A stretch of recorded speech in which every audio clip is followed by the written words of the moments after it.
Hello, welcome to the ITNet Tech Update. Once the new year gets started, there tends to be no time for planning. So now's the perfect time to do a full review of your technology infrastructure with optimization and cost savings as your goal. So today we're going to cover what will be most helpful to include in your year-end IT review for your company.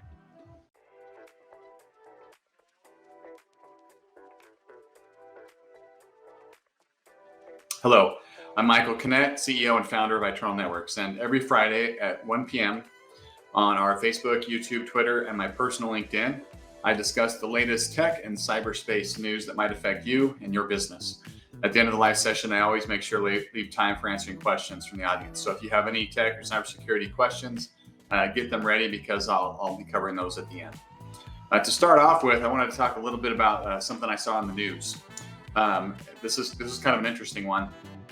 There's an organization, a hacker organization known as Muddy Water Hackers. They're associated with Iran's Ministry of Intelligence and Security, and they've been utilizing hacked corporate email accounts this year over the last several months to send remote support and administration tools to their victims. They trick them into installing these legitimate tools on their systems to give the hackers full access to these computers. The installers are from links embedded in email attachments in an attempt to evade email security platforms. And while Muddy Water and Iran and other organizations like them may not be targeting your organization, the tactics that we're seeing used by them can be utilized by any criminal to breach your organization.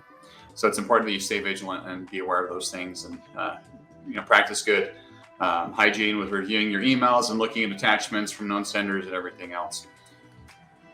That being said, I want to move on to our topic for the day, which is what to include in your year-end technology infrastructure review.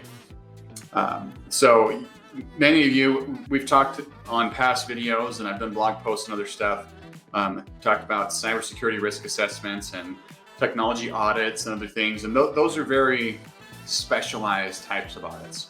What I'm talking about here is more of a high-level overview of the technology for your organization, and this is the perfect time of the year to do that. A recent study by Deloitte, I'm not even sure if I'm pronouncing that right. They looked at digitally advanced small businesses, and they found that small businesses that make smart use of technology are well ahead of their peers. And they listed these specific ways in which they excel. They said that those type of organizations earn 2 times more revenue per employee, experience year-over-year revenue growth nearly 4 times as high as their competition, and had an average employee growth rate for over 6 times as high as their competition. And so you may wonder, okay, well, what makes smart use of technology? What makes them stand out? So some of the things I'll be talking about today are kind of aligned with those things. So one, technology policies. It's important that your company has policies regarding the use of technology in your organization. And when those policies get outdated, people stop following them. So it's important that you review your policies to see if any of them need updating. And if you update them, make sure to let your employees know. So one example of this, it might be your password policy for your organization. Well, if you set your password policy 5, 6, 7, 8 years ago and haven't updated it, many things have changed, right? With the advances in computer chips and other things, criminals now can hack passwords much faster than they could before. And so what 6 years ago was considered a good password, 8 characters long with upper and lower case and a number, may not cut it in today's world, where these criminals have access to so much greater power and tools and other things. And so you may need to update it and say, well, it needs to be at least 12 characters long. And so review those policies. And then, like I said, when you update them, or if you update them, let your employees know. That gives them a good chance to review them, to refresh their memory of what those policies are, and then hopefully follow those policies in your organization. Another thing that you should look at is your disaster recovery planning.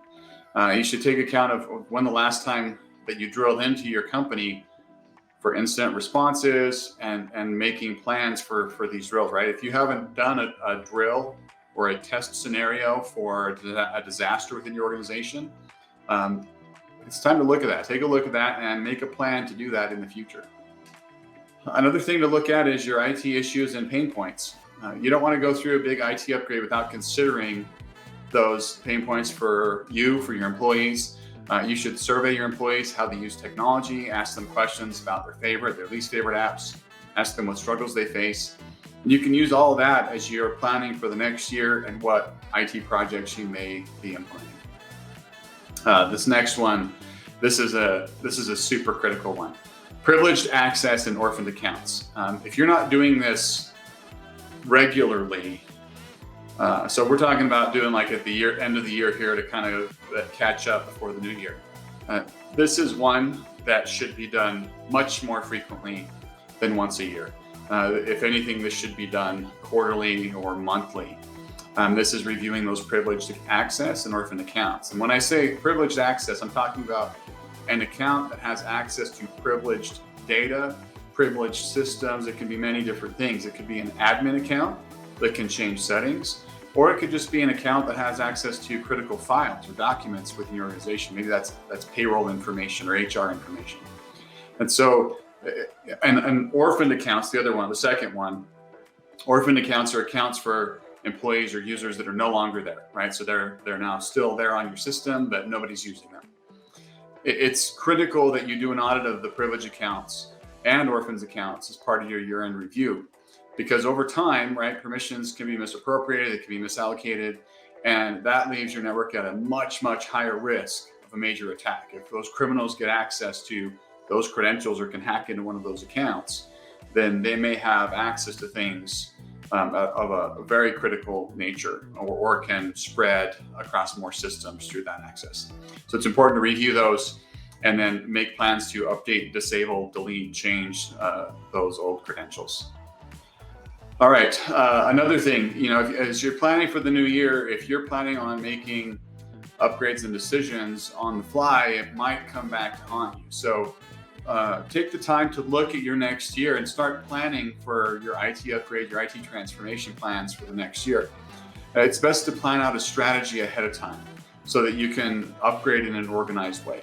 Yeah, perfect example. Let's say you've got 20 computers in your organization and 10 of those computers are 5 years old or older. As computers get older, they're less efficient, but they also stand a higher risk for failure. And so if you're not planning for replacing those systems, you run the risk, especially if you bought a lot of them at the same time, of multiple systems failing in a short period of time, which could leave you scrambling to replace those or upgrade those. Likewise, if you're planning on expanding and adding additional users and additional systems, evaluating that and making a strategic plan for, we know we're going to need 3 or 4 or 5 or whatever computers.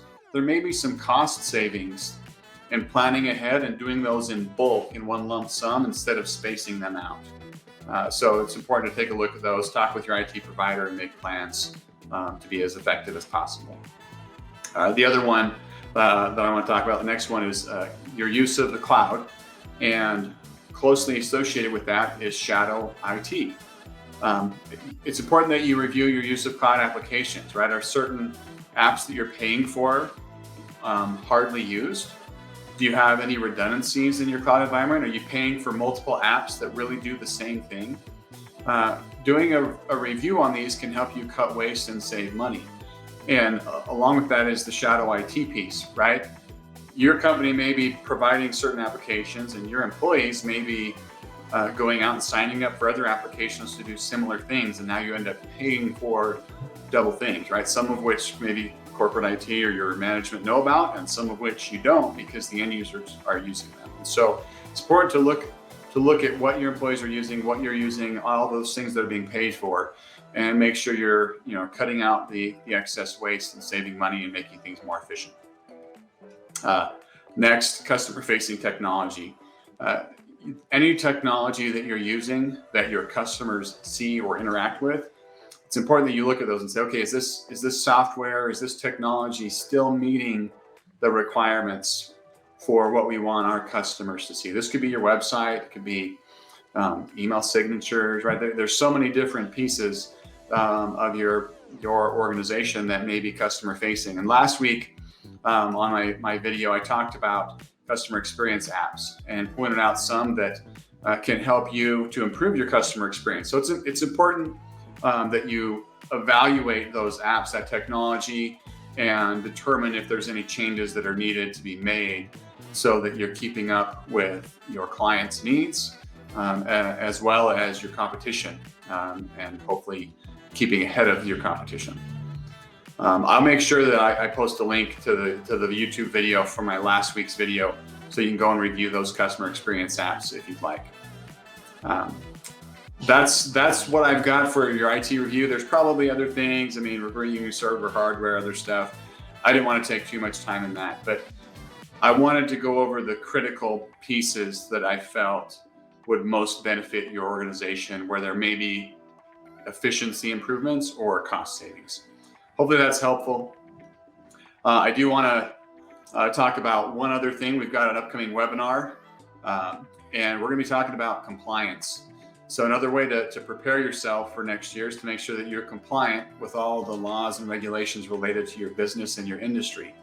So this month, our free live webinar is going to be about the importance of compliance and things you should look at with your organization. And we're excited to be joined by April O'Brien from Kaseya. She's going to be discussing how you can protect your business from hefty compliance penalties as you prepare and plan to be compliant.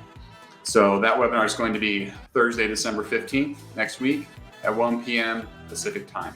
There'll be a registration link in the comments below.